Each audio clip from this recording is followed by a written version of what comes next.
Look at what just happened in Rome. Look at what this week produced on the red clay of Foro Italico. Because if you blinked, if you were watching something else, if you assumed the Italian Open was going to unfold the way it always does, you missed something that the history books are going to have to make room for. Not eventually, right now, this week. A 20-year-old from the Philippines walked into one of the oldest, most storied tennis tournaments on the planet and did something that no Filipino man or woman had ever done before in the entire Open era. And then, 48 hours later, she came back and did it again. Let that register for a moment. The Italian Open has been running since 1930, nearly a century, thousands of players, tens of thousands of matches played on the clay of Foro Italico. In all of that time, through all of those decades, through every wave of expansion the sport has ever produced, the main draw never once listed a Filipino name. Not once. That is not an accident. That is not an oversight by tournament administrators. That is the structural reality of how professional tennis distributed its opportunities across the globe for 100 years. The sport grew into Europe. It grew into South America, the United States, Eastern Europe, and Southeast Asia, particularly the Philippines, was left standing at a door that simply never opened. Alexandra Ayala did not knock politely. She arrived in Rome this week ranked number 44, the lowest-ranked player on her side of the bracket with any realistic path through it. Tennis had already labeled her situation before the first ball was struck. A nightmare draw. That was the headline as recently as Sunday morning. A nightmare draw. The kind of framing that sets up a graceful exit, that gives a young player permission to lose without embarrassment because the expectations were already calibrated toward defeat. By Thursday, she had made that headline obsolete. Her first-round opponent was Magdalena Fresh, a Polish player ranked number 45 in the world, experienced on clay, seated in the draw. The pre-match framing was cautious, the way it always is when a lower-ranked player draws someone established. The result was not cautious. The result was a statement. First set, 6-0. Ayala dismissed Freck in the opening set without dropping a single game. Think about how clean that is, against a seeded, clay-experienced opponent at a tournament she had never appeared in before, in a first-round match that the tennis world had already written off as a mismatch. She walked out and took the first set 6-0. Now, Frech stabilized. She pushed back. She took the second set 6-3, which is what experienced players do. They find their footing, they adjust, they use the scoreboard as a psychological lever and try to make the comeback feel harder than it actually is. This is the moment where some players dissolve, where the weight shifts and the pressure of having led becomes heavier than the pressure of chasing. Ayala played a third set. She won it 6-4. The final line, 6-0, 3-6, 6-4, tells you exactly what kind of player she has become. She dominates when she can. She absorbs when she must. She closes when it matters. That match made her the first Filipino in Open-era history to win a main draw match at the Italian Open, and the WTA did not dress that sentence up. They did not editorialize around it. They published it plainly in the institutional language that the tour reserves for verified milestones. Alexandra Ayala, the first player from the Philippines to appear in the Internazionale Bienal d'Italia in the Open era. The tour wrote it. That is the official record, not a fan projection, not a social media claim. The institution that certifies Grand Slam titles and tracks every meaningful statistical entry in women's tennis history, confirming in writing that what just happened in Rome has never happened before. Then came Friday. Wang Xinyu walked onto court Pietrangeli, ranked number 31 in the world, seated in the draw, and carrying something else that mattered more than either of those numbers. Earlier in 2026, in Auckland, Wang had beaten Ayala in the semifinal. The head-to-head read 1-0 in Wang's favor. That is not an insignificant detail when two players meet again on a show court with historical weight pressing down on every point. The data was already pointing toward Wang. The psychological edge was already pointing toward Wang. And then the match started and Ayala fell behind 0-3 in the first set. Put yourself inside that moment. You have already made history once this week. You are on a marble-lined show court in Rome. The same player who beat you 4 months ago in New Zealand is pulling away from you in the opening set. Everything you built on Wednesday is suddenly in danger of becoming a footnote. The kind of result that gets the word promising attached to it and then quietly filed away. She won 6 of the next 7 games. Final score 6-4, 6-3, 1 hour and 26 minutes. Eala over Wang. She leveled the head-to-head at 1-1, eliminated the number 31 seed, and became the first Filipino of any gender to reach the round of 32 at the Italian Open. Her ranking moved in real time from 44 to a career high 42. Now here is where this story stops being about tennis scores. The crowd watching all of this was not a neutral Rome crowd. Filipino fans had flown in from London, from Germany, from Malta. They had crossed time zones not for a tournament, but for a player. And when that second match finished, what echoed around Court Pietrangeli was not the standard polite Italian applause that a good match usually earns. What echoed was Laban Alex, a Filipino word for fight, shouted from the stands of one of Europe's oldest tennis venues by people who had come thousands of miles to be there. GMA News described it directly, the Alex Eala effect igniting Pinoy pride in Italy. Dian Castillo, one of the Philippines' most respected sports broadcasters, was on the ground at Foro Italico and documented flags appearing against the backdrop of those marble statues. And then something remarkable happened that no one could have scripted. Italians in the crowd picked up the chant. Forza Alex and Laban Alex in the same breath from the same stands at the same time. You cannot manufacture that. You cannot schedule a crowd to fly from 3 different countries. You cannot teach strangers to shout words in a language they do not speak unless the moment demands it. That is what genuine historical significance looks like when it arrives in real time. But then between matches, she went for a walk. Eala toured Rome the way players sometimes do between rounds. A brief exhale from the pressure of competition, she found herself walking through the streets near the Vatican, and there, almost accidentally, she passed a building she did not immediately recognize. She told the Associated Press exactly what happened. She said she was walking and thought, okay, we really are everywhere. And then she learned that the building was the embassy of the Philippines to the Vatican.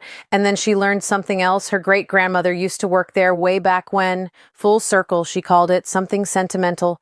Read that again slowly. Her great-grandmother worked inside a Filipino diplomatic building in Rome, in the same city where generations later her granddaughter is making history at the Italian Open. Eala did not plan this narrative. She stumbled into it on a sightseeing walk between rounds of a tennis tournament. The connection between her family's past in Rome and her own present in Rome is not a metaphor someone constructed for a broadcast package. It is literal. It happened, and it makes everything she has done this week carry a weight that goes so far beyond rankings and score lines that the match reports will never fully capture it. The wall of history did not just crack. It cracked on top of something her family had already touched. That is the real reason this week in Rome is unlike anything Filipino tennis has produced before. Now let's talk about what she is walking into next, because the data here is important and the framing matters. After 2 rounds of history, Eala plays Elena Rybakina, the world number 2, and the data on Rybakina at this level is formidable in a way that deserves full acknowledgement. 24 wins and 2 losses in completed WTA 1000 matches when she wins the first set. 12 consecutive opening match wins at WTA 1000 events. A 2022 Wimbledon title. A Rome championship already on her record. On paper, this is the door that closes, the one that says, yes, you have done something remarkable, but here is where the remarkable thing ends, except there is a crack in that data. Rybakina is 1-3 in third-round matches at Rome across her career. The specific round Eala is playing today is the exact round where the world number 2 has historically been most vulnerable at this tournament. That is not wishful thinking. That is WTA statistical record, the tour's own numbers. The same institution that confirmed the Filipino first is now telling us that this particular matchup at this particular round at this particular tournament carries a statistical footnote that leans at least partially in Ayala's direction. A win today means something the record book has never recorded. The first Filipino player, man or woman, to reach the round of 16 in Rome. It would also make Eala only the second woman representing an Asian country to defeat a top 5 opponent at this event, joining Rybakina herself, who did it while representing Kazakhstan. And beyond this week, the calendar is already lining up in a way that amplifies everything Rome has started. Roland Garros begins May 24th. Eala arrives at the French Open carrying her best clay court form in history, a career-high ranking, and a momentum streak that now includes 2 rounds of a WTA 1000 on this surface. She has been candid about where her Grand Slam ceiling currently sits. She said it directly to the Associated Press. She has not been past the second round of a Grand Slam. That would be nice. Those words were spoken with the understatement of someone who knows exactly what she is building toward. There is no bravado in that sentence. There is honest ambition sitting just underneath it. After Roland Garros Wimbledon, the tournament she grew up loving above all others, the one she has described in terms of tradition and elegance and the color of the grass, she will arrive at the All England Club this summer as something she has never been before, a player the draw respects, a player whose name the seedings committee has to account for. The commercial dimension of all of this is not separate from the tennis. It is directly connected to it. The Manila WTA 125 that materialized in January 2026, largely because of her stardom, has already signaled that the WTA understands the equation here. Filipino fans flying from London, Germany, and Malta to watch a quarterfinal match in Rome is not loyalty to a sport in the abstract. That is loyalty to a person. And that kind of loyalty builds tournament attendance. It builds broadcast deals. It builds the demographic expansion that professional tennis has been chasing for 20 years across Southeast Asia. Billie Jean King has spent decades making a specific argument about what women's tennis is supposed to look like at its best. She has argued in boardrooms and in print and in every public forum available to her that the tour only fulfills its actual promise when the draw reflects the full geographic breadth of the world. That representation is not a social courtesy. It is the commercial and moral foundation of the tour's future. What Eala just did on court Pietrangeli is not a side note to that argument. It is the argument made real in red clay in Rome in 2026. Let's go back to where this week started, because the contrast between Sunday morning and Friday evening tells you everything about how quickly history moves when someone is ready for it. Sunday morning, the headline read, "Nightmare Draw." 0 appearances by any Filipino in this event's open-era history. A player ranked 44 on a side of the bracket with no realistic path. The tennis world had already framed her week as a graceful early exit. The statues on court Pietrangeli had watched nearly a century of tennis. Marble faces carved to honor champions, Italian champions, European champions, South American champions, staring down at a show court that had seen every nationality the sport has ever produced. Until this week. Until Alexandra Eala. The earlier part of 2026 had given her something useful too, even though it hurt at the time.